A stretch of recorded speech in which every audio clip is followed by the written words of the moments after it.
휴, 이제 마지막 손님이네. 정혜라는 긴 국자로 칼국수 국물을 휘휘 저으며 속으로 중얼거렸어요. 손목 터널 증후군으로 여전히 뻐근했고 손바닥은 굳은 살과 손목은 데인 상처로 밴드로 여러 개 붙여 있었어요. 분식집 안에는 낡은 환풍기 소리가 웅웅 울리고 있었어요. 사골 국물 냄새가 온몸에 여전히 진하게 배어 있었고 오늘은 더욱 손목이 신경이 눌려 저리고 아파왔어요. 사장님, 여기 잔치국수 하나 더요. 마지막 단골이 웃으며 말했을 때 혜라는 억지로 미소를 지으며 시계를 쳐다보았어요. 하지만 국수를 건네는 손끝이 자꾸 떨려서 간신히 손님상에 내려놓았어요. 인건비 아낀다고 혼자서 가게를 열고 몇십 년을 국수를 끓였던 지난날은 후회감은 없었어요. 아들 대학원까지 나오게 하는 억척스러운 혜란의 얼굴은 언제나 피곤함에 지쳐 있었어요. 내가 이 국수 그릇을 손님한테 몇만 번이나 내밀었을까? 그래도 이 국수 팔아서 아들 대학 보내고 번듯하게 가정 이루고 무탈하게 사는 것만으로도 행복하다 생각하니 가슴이 벅차올랐어요. 가게 문 닫는 날이라 소문을 들은 몇몇 손님들이 와서 그동안 수고 많았다고 인사를 건넸어요. 혜라는 고맙습니다. 건강하셔요 하며 미소 지었지만 눈가에는 벌써 눈물이 맺혀 있었어요. 늦은 밤 분식집 불을 끄고 마지막으로 주방을 훑어보며 긴 한숨을 쉬었어요. 벽에는 튀김 기름 얼룩이 남아 있었고 국수 냄비는 달궈지고 찌그러지고 마치 혜란 자신의 모습처럼 늙어 있었어요. 싱크대 위에 놓인 낡아서 반짝이는 국자를 쳐다보며 혜란아 그동안 수고했다 하고 혼잣말로 떨리는 목소리가 주방 한켠에서 외롭게 흘러나왔어요. 혜란은 오늘이 마지막이라는 걸 다시 새기며 한 몸이었던 국자를 꼭 쥐었다가 조용히 내려놓았어요. 가게 셔터를 내리는 순간 손끝에서 전해지는 쇳소리가 쾅 울리며 가슴까지 파고들었어요. 그렇게 40년 동안 이어진 분식집의 역사가 끝나고 있었어요. 집에 돌아오니 아들 명호가 기다리고 있었어요. 엄마, 이제 고생 끝이야. 우리랑 같이 살아요. 효도할게요. 그 말에 혜라는 고마우면서도 텅 빈 마음에 눈물이 핑 돌았어요. 그래, 이젠 나도 쉴 때가 되었지. 그렇게 마음을 다잡고 있었어요. 한 달 뒤 혜라는 정든 아파트를 팔고 아들 집에 들어갔어요. 평생 모은 돈을 아들 집과 합치면서 48평 아파트를 혜란 명의로 샀어요. 손자들은 할머니 하며 달려와 반갑게 품에 안겼어요. 순간 혜라는 행복에 겨워 웃음이 저절로 터져나왔어요. 나도 이제 내 아들 며느리 손자들과 오순도순 평범하게 사람답게 살겠지? 혜라는 막연하게 행복을 기대하고 있었어요.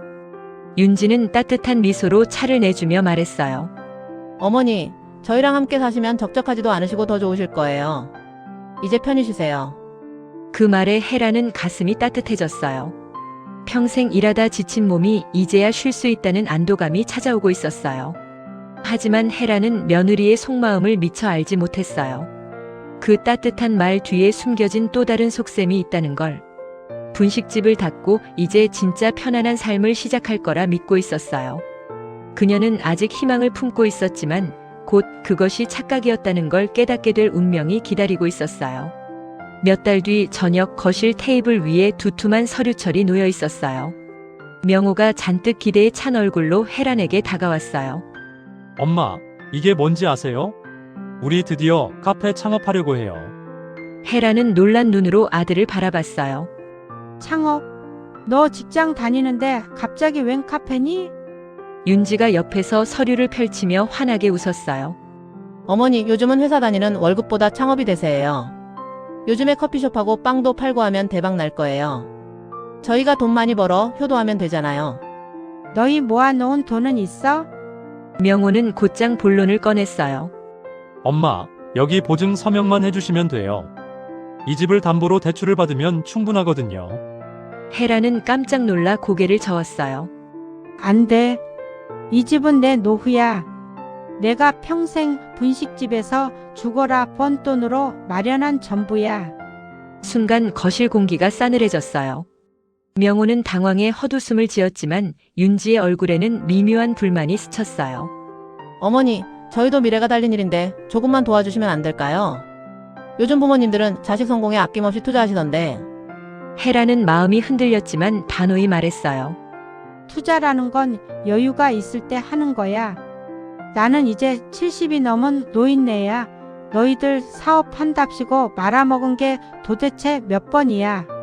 더 이상은 보태줄 돈도 없고 이 집은 절대 안 돼. 명호, 너 엄마한테 너무한 거 아니니? 남은 건 이 집 하나뿐인데 담보로 걸 수는 없어. 그날 밤부터 윤지의 태도가 확연히 달라졌어요. 아침에 인사를 하던 목소리는 차갑게 식었고 집안 분위기 역시 어딘가 차갑게 얼어붙어 있었어요. 다음 날 저녁 윤지가 주방에서 차가운 말투로 말했어요. 어머니 저녁은 꼭 6시 전에 차려주세요. 명호 씨랑 부부 모임 있고 애들 학원 스케줄이 있거든요. 좀 서두르셔야 된다는 거 아시죠? 그 말투에는 어른에 대한 존중이 아닌 지시만 담겨 있었어요.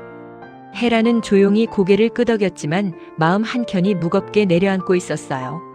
며칠이 지나자 윤지는 빨래를 갑자기 분리해두며 신경질적으로 말했어요. 어머니, 빨래는 저희 옷하고 같이 돌리지 말아주세요. 구분해 주셔야죠. 기본적인 예의는 가족이라도 지켜주셔야 되는 거 아닌가요? 그 말을 들었을 때 헤라는 가슴이 철렁 내려앉았어요. 여태껏 같은 집에 살면서도 빨래조차 섞일 수 없다는 사실이 자신을 가족이 아닌 외부인으로 만들고 있었어요. 돈이 가족을 남보다 못한 존재로 만들어버리는 순간에 헤라는 망연자실하며 눈물이 주르륵 흘러내렸어요. 결정적 순간은 손자의 입에서 터져나왔어요.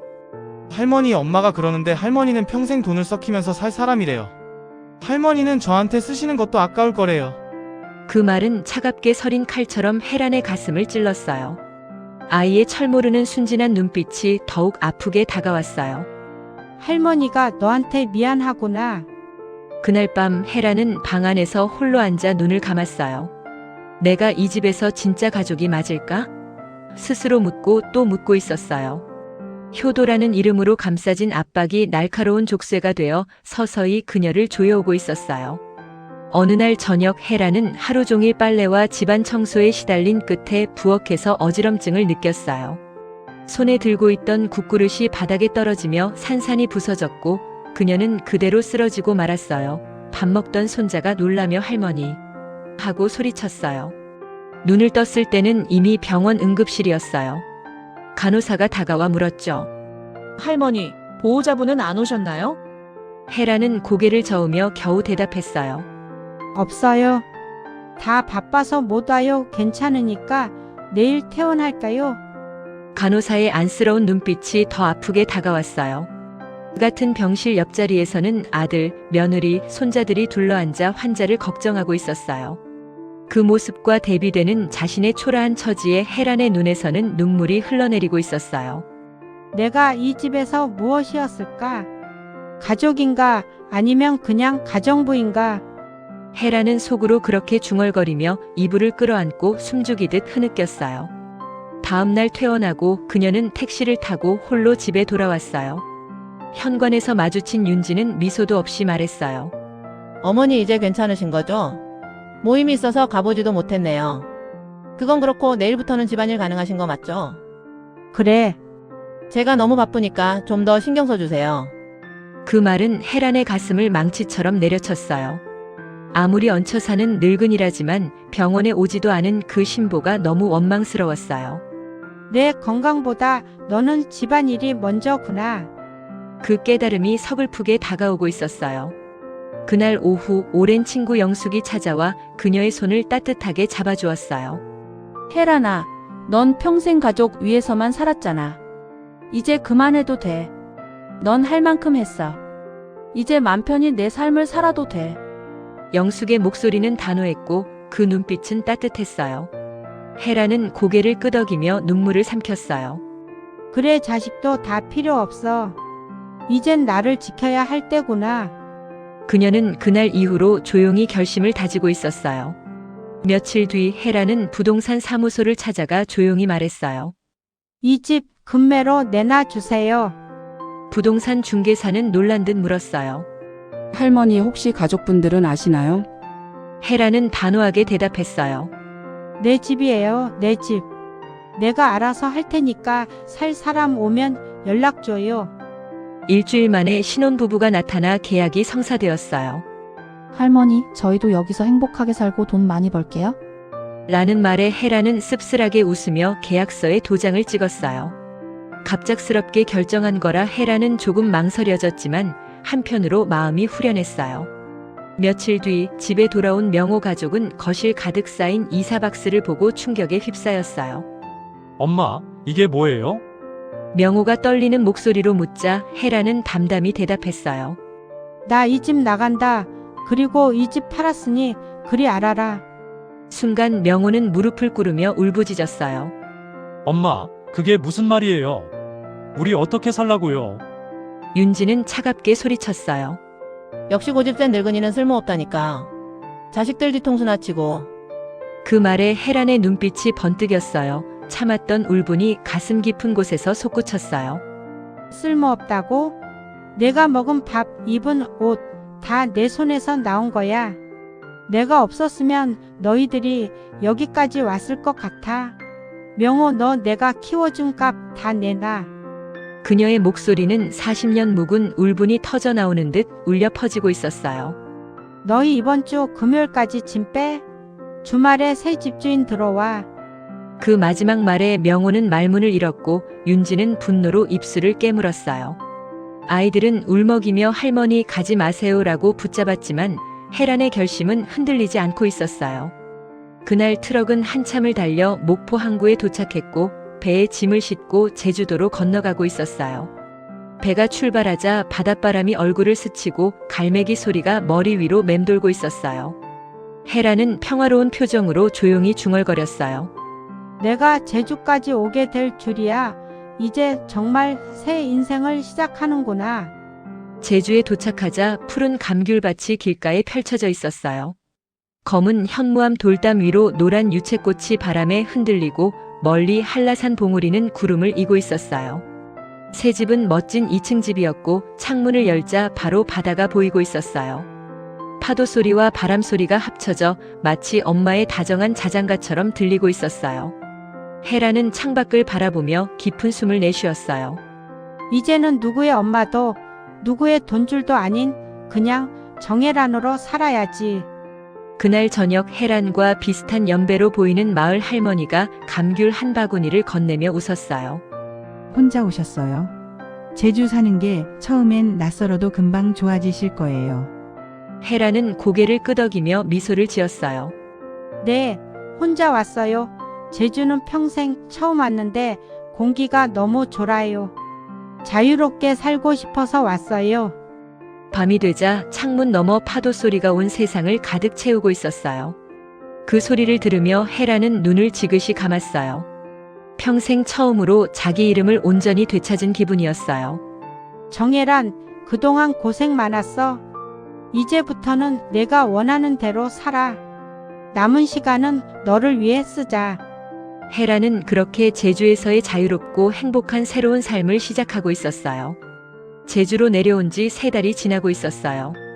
헤라는 조용하고 클래식이 평안하게 들리는 거실에서 푸른 파도가 넘실거리는 제주 바다를 바라보았어요. 아침마다 따뜻한 차를 마시고 일상은 너무도 달고 행복한 나날이었어요. 평생 처음으로 여유롭고 평화로운 시간이 흐르고 있었어요. 그러던 어느 날 대문 앞에서 낯익은 목소리가 들려왔어요. 엄마, 문을 열자 명호가 초라한 몰골로 서 있었어요. 살이 빠지고 눈가에는 깊은 그늘이 드리워져 있었어요. 왜 왔니? 연락도 안 하고. 헤란의 목소리는 차가웠지만 마음은 흔들리고 있었어요. 명호는 눈을 피하며 말했어요. 엄마, 죄송해요. 그동안 엄마한테 너무했어요. 장모님 댁에 얹혀 살다 보니 이제야 엄마 마음을 조금 알 것 같아요. 헤라는 철없는 아들의 말에 깊은 한숨을 내쉬고는 명호의 등을 다독이며 집 안으로 들였어요. 부엌에서 국수를 끓여주자 명호는 2그릇을 허겁지겁 먹었어요. 엄마 이 맛 정말 오랜만이에요. 어렸을 때 먹던 그 맛 그대로인데. 그동안 제가 죄송했어요. 용서해주세요. 그의 눈가에 눈물이 맺히고 있었어요. 명호야, 이제 알겠니? 나는 너희를 위해 평생을 바쳤어. 하지만 그 대가는 자식들의 외면과 무시뿐이었어. 명호는 고개를 떨구며 흐느꼈어요. 엄마, 다시 함께 살면 안 될까요? 이번엔 진짜 잘할게요. 윤지도 많이 후회하고 있어요. 서울로 같이 올라가요. 그러나 헤라는 고개를 저으며 단호히 말했어요. 나는 이제 누구의 가정부도 아니고 누구의 보증인도 아니야. 명호, 내가 진심으로 효도하고 싶다면 너희 사는 방식을 바로 세우는 게 그게 효도하는 길이야. 명호는 끝내 아무 말도 하지 못한 채 후회의 눈물만 하염없이 흘리고 있었어요. 그날 밤 헤라는 창문을 열고 바다를 바라보며 속삭였어요. 이제야 내 아들도 조금은 깨달았겠지. 하지만 내 인생은 이제부터 내 거야. 내 아들도 이제 자기 인생 책임질 나이가 됐으니 앞으로 잘하겠지. 제주도의 푸른 파도 소리가 들려왔고 헤란의 얼굴에는 오래된 슬픔 대신 깊은 평온이 자리 잡고 있었어요. 이제 저는 누구의 엄마도 누구의 할머니도 아닌 그냥 정혜란으로 살아가고 있어요. 혹시 여러분도 비슷한 경험을 하셨거나 용기가 필요한 순간이 있으신가요? 그렇다면 주저하지 말고 댓글로 나눠주세요. 우리 함께 서로를 응원해요. 그리고 구독과 좋아요 잊지 않으셨죠? 여러분의 작은 관심 하나가 누군가의 인생을 바꾸는 큰 힘이 될 수 있답니다. 인생은 생각보다 짧아요. 지금 이 순간 미뤄두었던 여행이나 하고 싶은 일이 있으신가요? 남을 위해서만 살기에는 너무 아까운 시간이에요. 정말 중요한 건 내가 행복한지, 내가 원하는 삶을 살고 있는지예요. 혹시 지금이 망설여지는 순간이라면 이 순간이 여러분 인생의 새로운 출발점이 될 수도 있어요. 오늘 제 이야기를 끝까지 들어주셔서 고맙습니다. 여러분 모두 행복하시길 바랄게요. 그럼 다음 이야기에서 또 만나요. 안녕히 계세요.